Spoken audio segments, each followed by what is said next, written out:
Someone on Twitter was talking about highbrow comics versus popcorn comics. And I'll say like the highest brow I want to go in comics is like the 1986 Batman, which I already forgot the name of. I had that graphic novel, but my sister permanently deprived me of that graphic novel as well as a few others. That's about as smart as I want to go.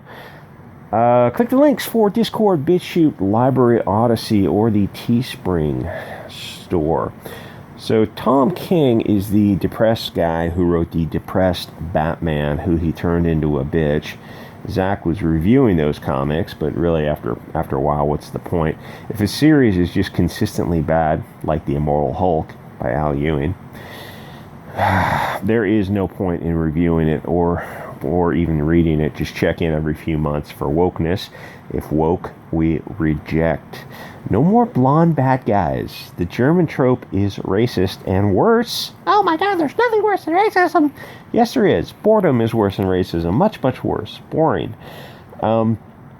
Every gang in comics is blonde and blue-eyed. You know, it's like I check back in with these comics every once in a while, and they have no effort to change. They don't want to change. Even if they wanted to change, they couldn't. And they don't want to change. These people are legitimately hook, line, and sinker into this socialism marks. Like, people call it wokeness, but it's like they're afraid to use the real terms. Like, this is socialism, this is Marxism, communism. It's not like wokeness is just a nice way of saying socialism, which the goal of socialism is communism. They don't want to change. They don't the business is set up that they don't have to make as much money as on these comics as like a regular business would. I guess they're getting subsidized. You would have to fire everybody and rehire every moderates, and tell them right from the start, guys, we're going to make comics for everybody. As Jordan said, Republicans buy shoes also. You'd have to hire EBS and Zach to save your company. Oh, and even if they wanted to change, they would have a hard time, because the Twitter crowd would just, like, this crowd of 10 to 40-year-old, some of them are adults, but they act like they're regressed to the 8th grade or something. They lose their freaking minds if comics suddenly change to be, accessible to everyone, not just the far, far left. Because these people are fixated on an 80-year-old war, but oddly enough, they ignore the Japanese. Get over it, walk it off, and move on. It wasn't that big of a deal. But I promise you, they won't. It is their crooked cross to bear. Yeah, you're welcome for that. I'll be here all week. Here's the thing about the left and comic people. They are mentally ill. You can clearly see it just by looking at them. And I'm not going to show this writer's picture, because that would probably get me in trouble with YouTube. You can look up this writer's picture, Corey McCreaney or something. Completely nuts. I suspect that most of these people were abused as children, or in the case of Mike and Ethan, not abused enough. I was reading some of the Twitter hate the SJWs have for EVS and CG, and it is insane.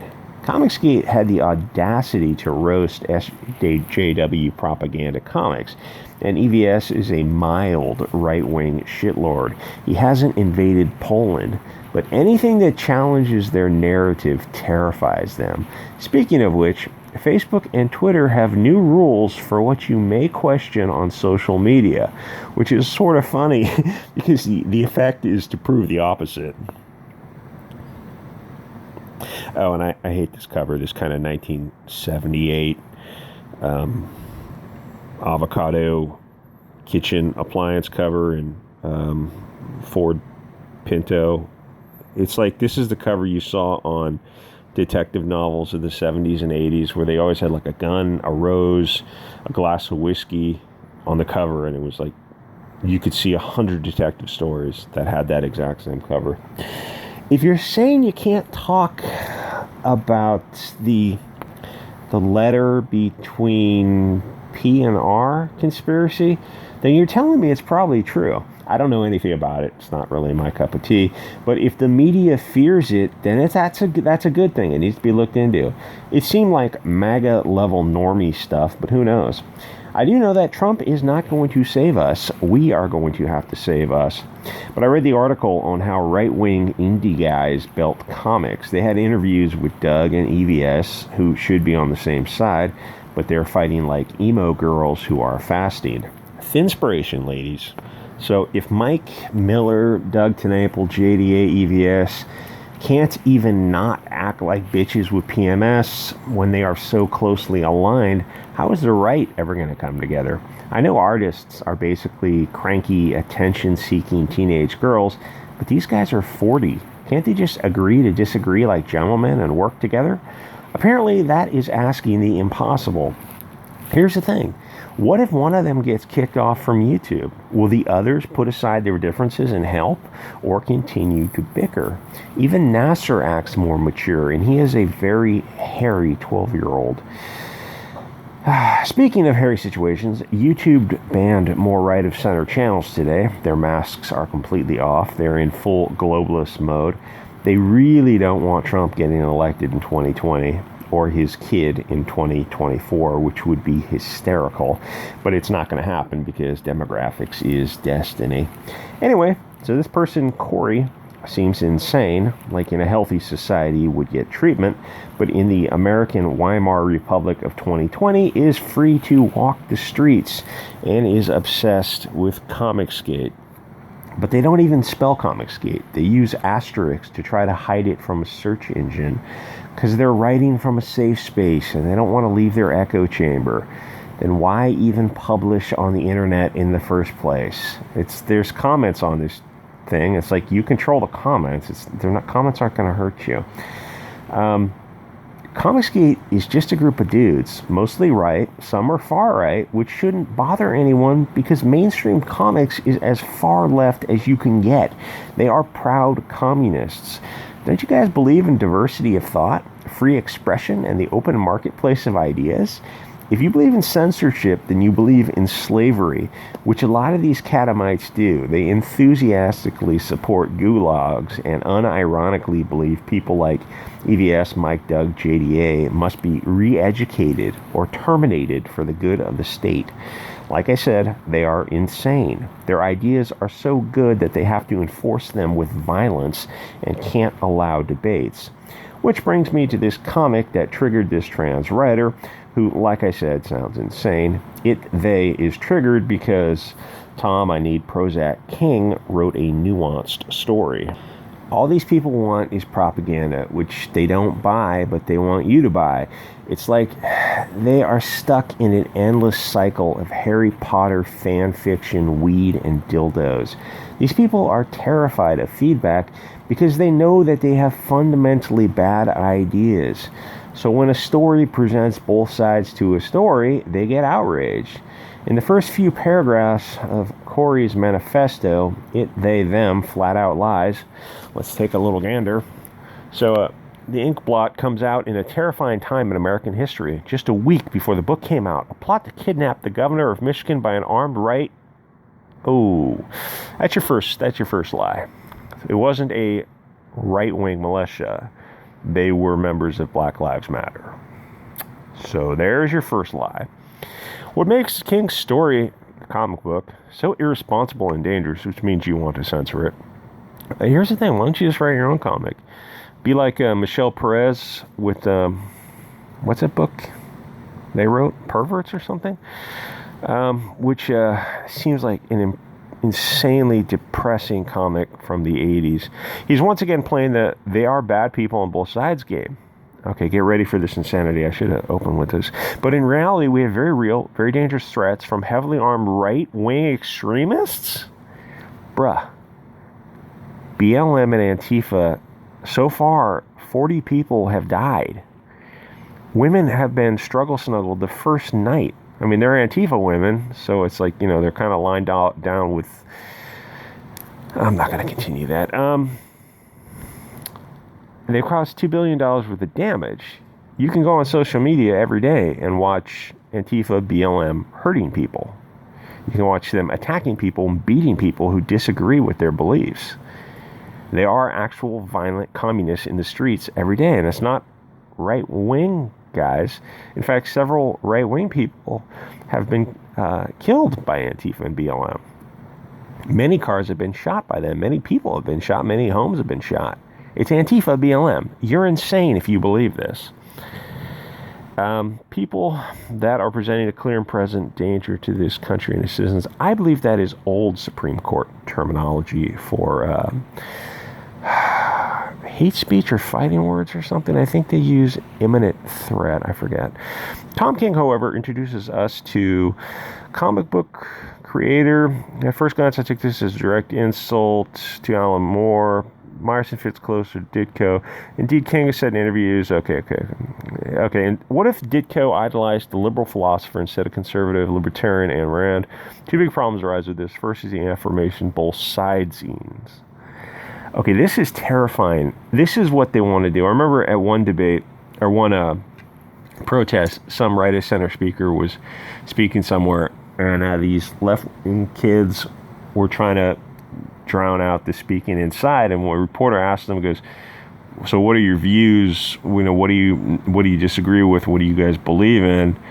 And the kids, oh God, it was probably 30, they act like kids, were just using noisemakers, and they go, no, white noise for white noise. So you're saying you don't have any beliefs, you don't have any ideas. And that's it, essentially. It's like they know, they have this funny feeling in their gut that they know they're arguing from emotion and not from logic. Like, if the truth doesn't fear investigation. If your ideas are so good, you're glad to put them out there and say, hey, rebut them. Why don't we, some of them might not be great. You can clarify, you can rough off some of those rough edges. They always say, if you don't know your opponent's argument, then you don't know your own. These people have no idea what the right believes. But the right understands what the left believes. Because the right is able to... here's the thing. You should be able to, in argument or law, you should be able to argue your opponent's viewpoint. And that would make the left's head explode. They just cannot do it. Yes, there are two sides to every story.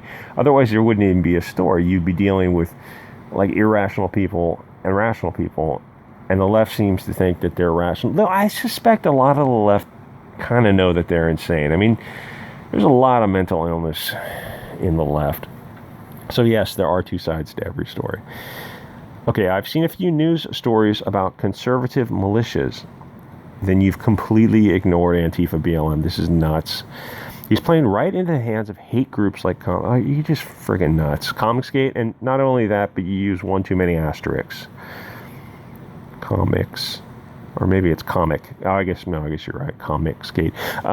These hate groups. How is Comicsgate a hate group? Listen, you make an argument, you make these statements, you have to kind of back them up. So after Comicsgate, you call it a hate group, you have to provide some examples. Have people in Comicsgate done mean things? Yes. Have the SJWs in anti-Comicsgate, in mainstream comics, done really stupid things? Yes. Is it fair to call the SJWs a hate group? No, it's just a group of people.